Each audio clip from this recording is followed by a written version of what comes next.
Madame, Monsieur, bonsoir. Ici Henri Ngaka.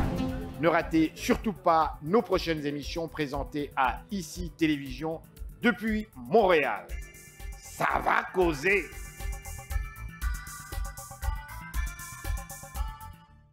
Et nous voilà de retour à notre magazine de télé. J'espère que ça va bien chez vous. On est toujours de bonne humeur. On garde le sourire en cette période, comme vous le savez, de coronavirus. Mais au moins une chose, ça nous met de bonne humeur parce que tout le monde le sait, le vaccin est là et ce sera à son tour, dépendamment de l'âge. Alors, le bruit que vous entendez actuellement, c'est que nous allons réaliser dans les minutes qui vont suivre une interview avec un artiste qui est actuellement en Côte d'Ivoire, dans la ville d'Abidjan, la Belle. Il nous a dit qu'il est à Cocody, où il y a en fait beaucoup d'arbres et beaucoup d'oiseaux. Donc, de temps en temps, on va entendre que le petit bruit là. L'oiseau. Bonjour, Bassabouka, comment ça va? Bonjour, je vais comment bien. Ça va? Bonne heureuse année, bonne heureuse année.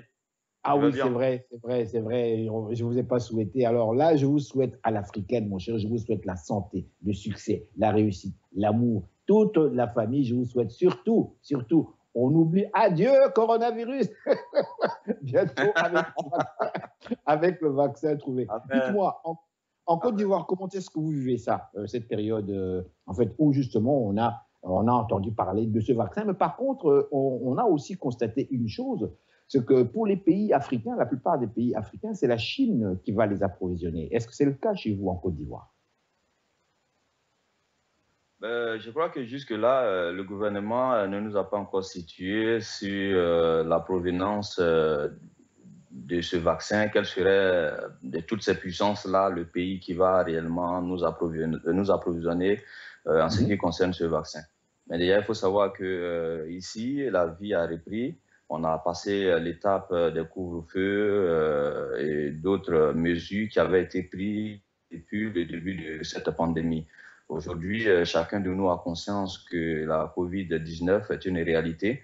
Donc, les Ivoiriens, en tout cas, s'efforcent de respecter ces mesures barrières-là afin d'éviter la transmission de cette maladie-là.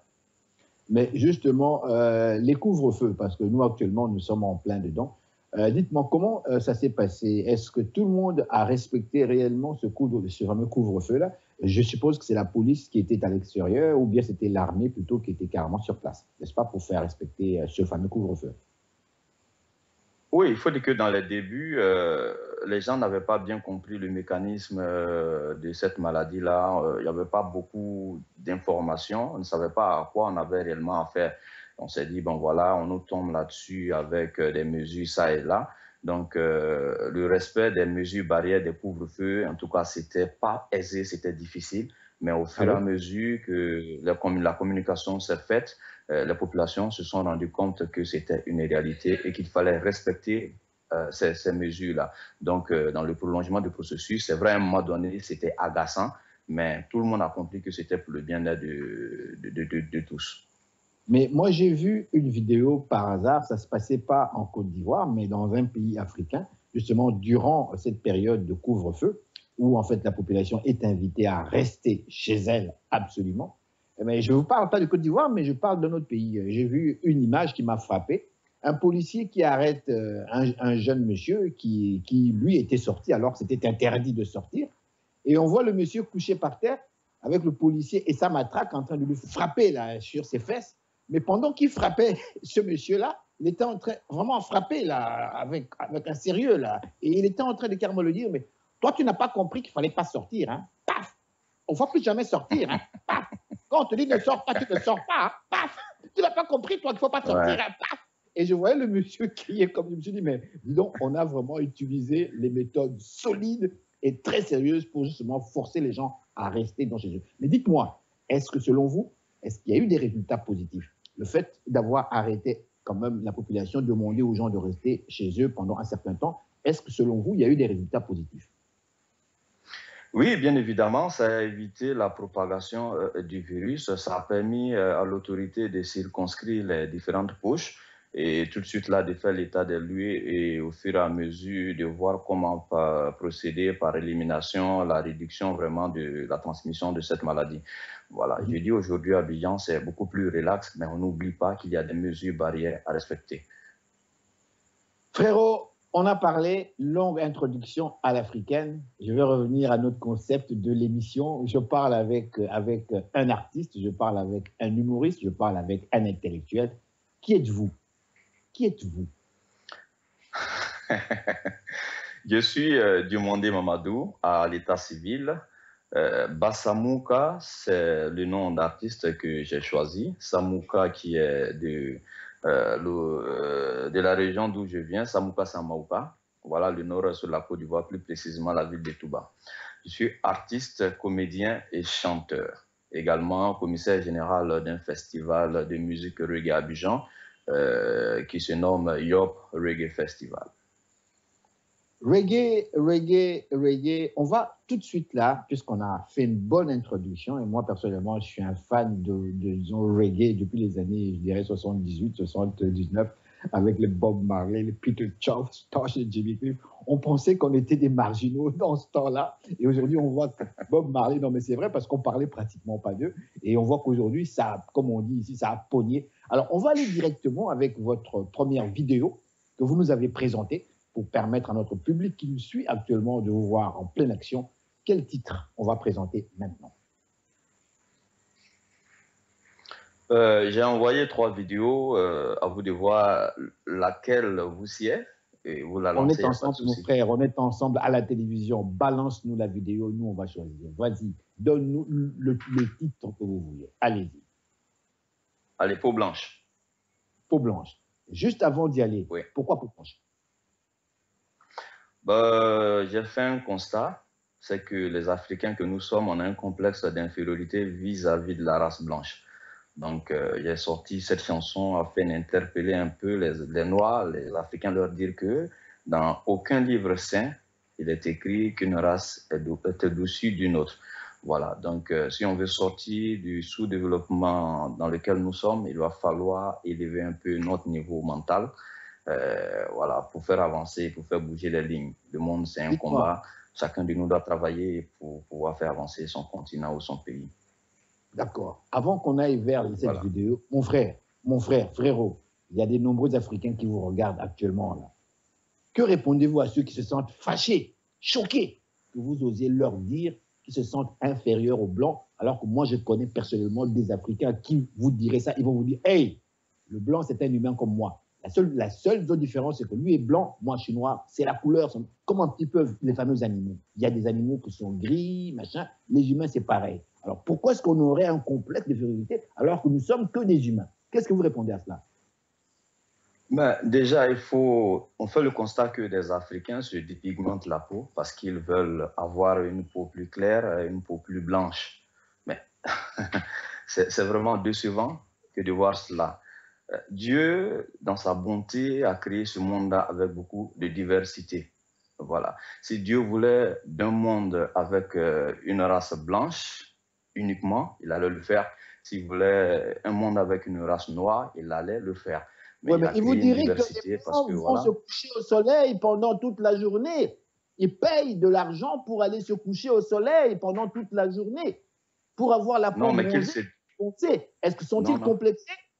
Est-ce qu'ils sont-ils complexés? C'est une question de beauté, tout simplement, parce qu'ils se sentent beaux, comme il y en a certains qui disent « moi, je n'irai pas au soleil ». Mais ceux qui vont au soleil, Sarkozy et d'autres politiciens, M. Trump, vous les voyez bronzés, passent leur temps au soleil, est-ce qu'ils sont-ils complexés? Pourquoi nous, l'homme noir ou la femme noire, quand on veut changer un peu, on parle de complexe?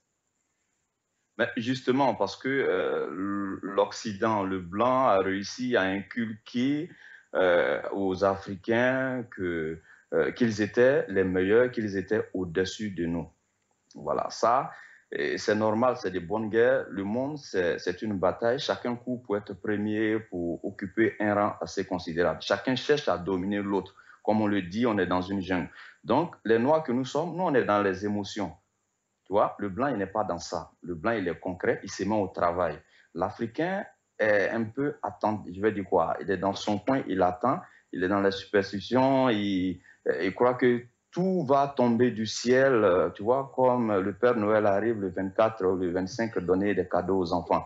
L'Africain n'a pas compris qu'il faut se mettre au travail, et fortement et durement au travail pour pouvoir faire avancer son continent. Et que ce n'est pas l'homme blanc, ce n'est pas l'Occident, ce n'est pas les États-Unis d'Amérique qui se battent pour que la Chine même ne puisse pas les atteindre, qui vont se débattre, qui vont venir à notre secours, qui vont venir nous aider à nous développer. Moi, je dis une chose, il est bien beau de jeter la pierre à l'autre, et c'est l'autre d'en vouloir à l'autre.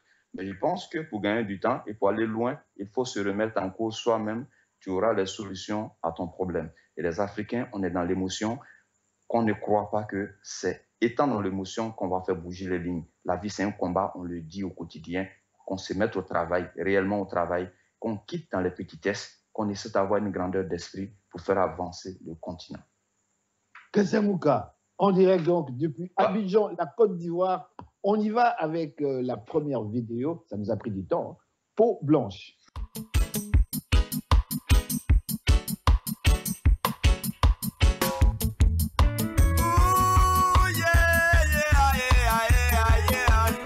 Les hommes à la peau blanche nous font croire qu'ils sont mieux que nous, ce qui est faux, faux.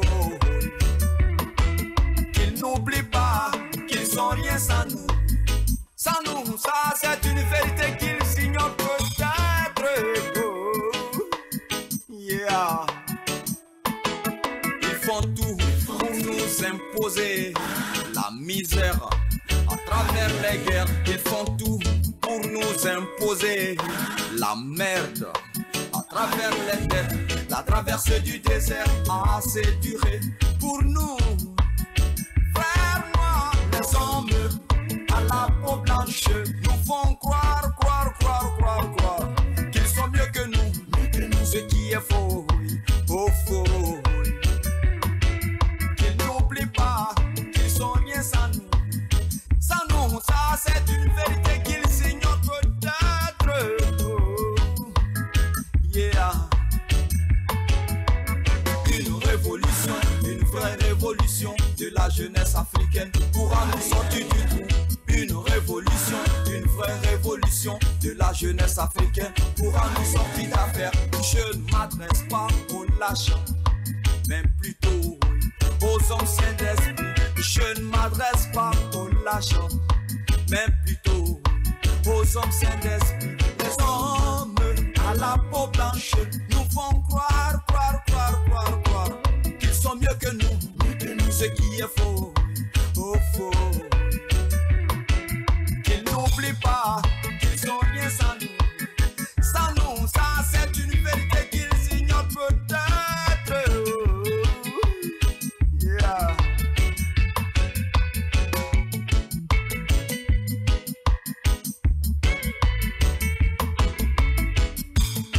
Que seraient les États-Unis d'Amérique sans les esclaves noirs? Que serait la France? Rien sans les tirailleurs africains. Que seraient toutes ces puissances aujourd'hui sans l'Afrique, son sous-sol? Les hommes à la peau blanche nous font croire. Bonsoir, ici Henri Ngaka. Ne ratez surtout pas nos prochaines émissions présentées à ICI Télévision depuis Montréal. Ça va causer.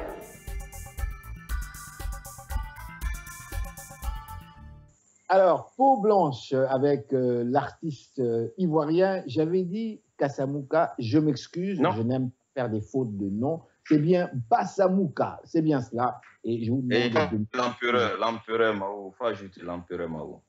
L'empereur Mao. Yes, Dites-moi pourquoi l'empereur Mao? Qu'est-ce que la Chine a à voir là-dedans? Pas Mao, pas Mao. Ah, Mao. D'accord. Mao. Peau blanche, on va aller tout à l'heure vers une autre vidéo. On est encore dans la période devrais-je dire, post-coronavirus, même si on est encore dedans. Mais enfin, on se met en tête qu'avec les vaccins là, et tout ça, bientôt, ça va en fait disparaître.